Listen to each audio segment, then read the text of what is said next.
The dashboard digital clock read exactly 1:45 a.m. Out on Interstate 80, cutting straight through the vast, blinding emptiness of Utah's Bonneville salt flats, the highway was entirely deserted. Every few miles, the massive, roaring silhouette of a long-haul semi-truck would blast past in the opposite direction, leaving behind a heavy, suffocating silence that seemed to press against the glass. Marcus Foster, a 37-year-old geologist, gripped the steering wheel, his eyes burning with exhaustion. He was finally heading home towards Salt Lake City after a grueling week of field research, analyzing mineral formations across western Utah. The back of his SUV was cluttered with wooden crates of rock samples, heavy survey equipment, and worn-out camping gear. Outside, the temperature was plummeting rapidly. The salt desert, which baked under a merciless sun during the day, turned dangerously, unnaturally freezing at night. There were no lights anywhere on the horizon. The high beams of his car sliced through the pitch-black darkness, reflecting off the stark white salt crust, creating a surreal, dreamlike world that made Marcus feel completely isolated from reality. He had been driving for 8 straight hours, and the fatigue was settling deep into his bones. Desperate to keep his mind sharp, he reached over and pressed the power button on his old CD player. It didn't turn on. Instead, with a sudden, startling click, the digital radio on the dashboard lit up on its own. The frequency display didn't show numbers, only a collection of broken, blinking lines. A sharp, violent burst of static erupted from the speakers, filling the quiet cabin. Marcus winced, his brow furrowing in irritation. He reached out to twist the volume knob down, but before his fingers could touch it, the static cut out instantly. A deep, total silence rushed into the car. The desert outside felt completely dead. Then, breaking the quiet, a different sound crawled through the speakers. It sounded exactly like a massive, rusted iron chain being dragged deliberately over hard concrete. The sound was so clear, so incredibly close, that Marcus instinctively jerked his eyes up to the rearview mirror. The back seat was empty, completely empty. He shook his head, drawing in a sharp breath. He told himself it was just a hallucination, a cruel trick played by an exhausted brain after days of isolation. But right then, a broken, deeply distorted, mechanical voice scraped through the radio speakers. "Look ahead." Marcus went rigid, his hands tightening so hard on the steering wheel that his knuckles turned white. He stared into the darkness. A few agonizing seconds passed, and then the cold, raspy voice returned. "Stop, stop." Marcus slammed his foot onto the brake pedal with everything he had. The SUV skidded hard, its tires screaming against the asphalt before coming to a violent, rocking halt. Through the sweeping glare of his headlights, about 100 yards away, a shape stood directly in the center of the road. At first, Marcus strained his eyes, thinking it might be a broken signpost or a misplaced highway marker. But within seconds, the blood drained completely from his face, and a cold shiver ran down his spine. There, right in the middle of the empty interstate, stood an old, weathered wooden post, and tied tightly to that post, with thick, heavily rusted chains, was a man. His head hung low, chin resting against his chest. He was wearing a thick, tattered leather coat, the kind worn by 19th-century miners. On his head sat a battered, dented iron helmet, covered in decades of corrosion. Marcus sat frozen, staring through the windshield, completely paralyzed. He blinked hard, closing his eyes tight and opening them again, praying the image would vanish. But the figure remained there, perfectly still in the yellow glow of the headlights. The radio speaker trembled again. This time, the voice was weaker, hollow, sounding as if it were traveling from a vast, impossible distance. 1893. They left him. He is waiting.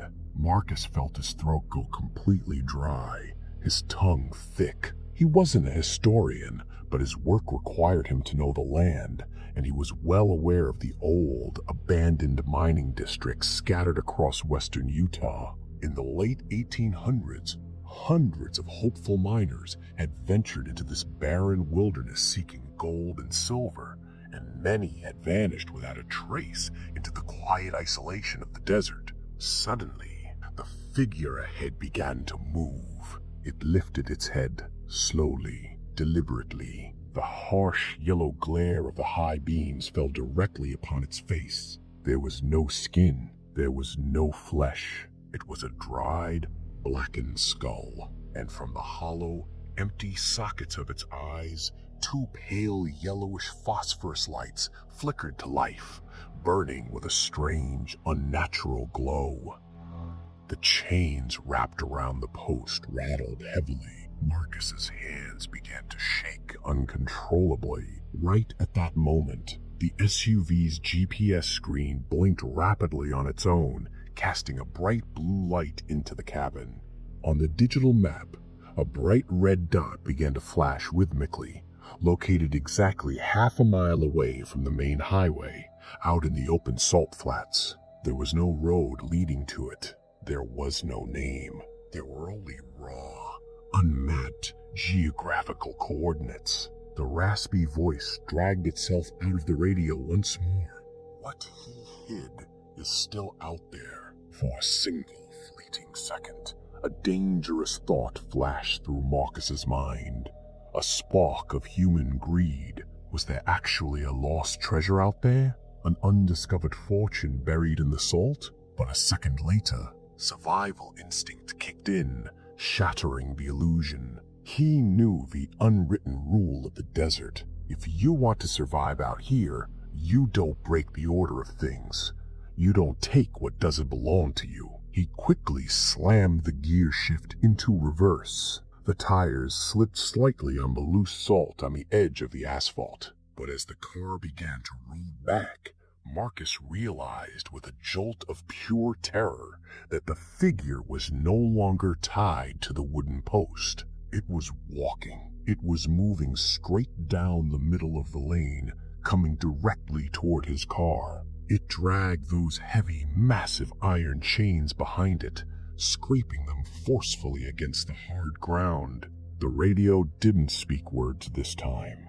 Instead, a deeply unsettling, inhuman sound echoed from the speakers. It sounded like a low, hollow, mocking laugh echoing from the bottom of a deep well. Greed brings them back. Within moments, the entity was right in front of the vehicle. It stepped into the immediate light, and as it pressed its skeletal, bony hands flat against the hood of the SUV, a thin, crystalline layer of frost began to spread rapidly across the glass of the windshield. A bitter, bone-chilling cold penetrated the metal and glass, filling the inside of the car until Marcus could see his own breath misting in the air. In that terrifying flash of clarity, Marcus understood. This wasn't about gold. It wasn't about treasure. This furious, forgotten entity believed that anyone who stepped out here was a thief, someone coming to steal what belonged to it.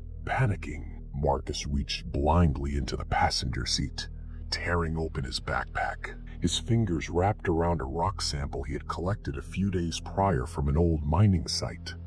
A large, heavy, beautifully bright cluster of natural quartz crystal. He pressed the power window button, lowering the glass just a couple of inches. A blast of icy, razor-sharp desert wind whipped into the car, cutting his skin. Marcus swallowed the lump in his throat and screamed into the dark, his voice trembling but loud. I didn't come to take anything from you. I only study the history of this land. Whatever is yours stays yours forever. With a desperate heave, he threw the polished, shining quartz stone out through the narrow gap in the window, sending it flying onto the dark road. For a few long, agonizing seconds, there was absolutely no sound. The entire desert went dead silent. Then, the skeletal figure slowly pulled its hands away from the freezing hood. It turned, bending its cracking spine down, and picked up the quartz stone from the asphalt. It held the bright mineral in its bony fingers, turning it over gently. It seemed as though, after countless decades of isolation, it was finally touching something familiar, something from the deep, dark mines it had once called home.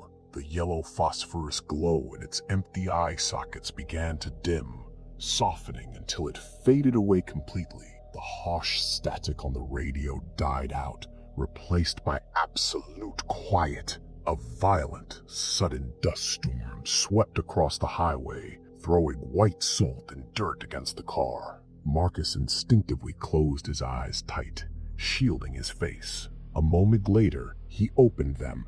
The highway ahead was completely empty. There was no wooden post. There were no rusted chains. There was no one there. The only proof of what had just happened were a few deep, freshly carved metallic gouges scratched into the dark asphalt where the chains had been dragged.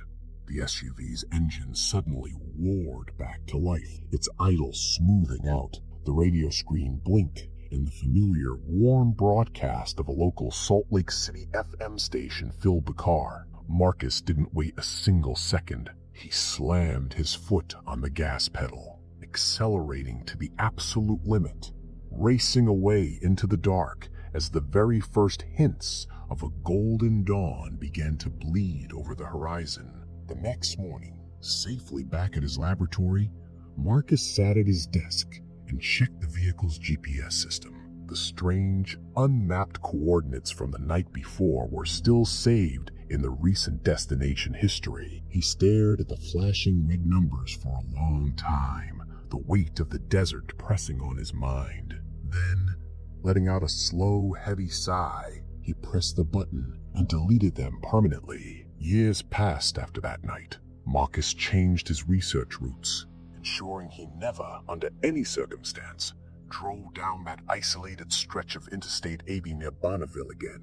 But just a few months ago, while clearing out old storage boxes in his garage, he came across something that made his blood run cold. Inside one of his original, factory-sealed plastic sample bags, a bag he hadn't opened since that trip, lay the exact same cluster of white quartz crystal, the very same stone he had watched the entity pick up and keep on that freezing highway. Marcus picked up the heavy stone, his hand shaking, and there, wrapped tightly around the center of the clean white quartz, was a thin, deeply embedded, rust-colored ring.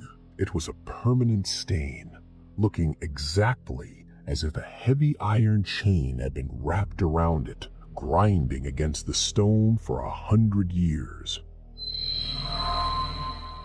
The desert doesn't forget what belongs to it, and sometimes, no matter how far you run, the things you leave behind find a way to follow you home. I'm Alex Vane, and you've been listening to Unquiet Corners. If this story found its way into your thoughts, and if you feel the chill of the places most people avoid, consider subscribing for more journeys into the dark. Turn on your notifications, leave a thought in the comments, and keep your eyes on the road ahead. Tell me, if you found a flashing coordinate on your dashboard in the middle of a dead desert, would you turn the wheel or would you keep driving?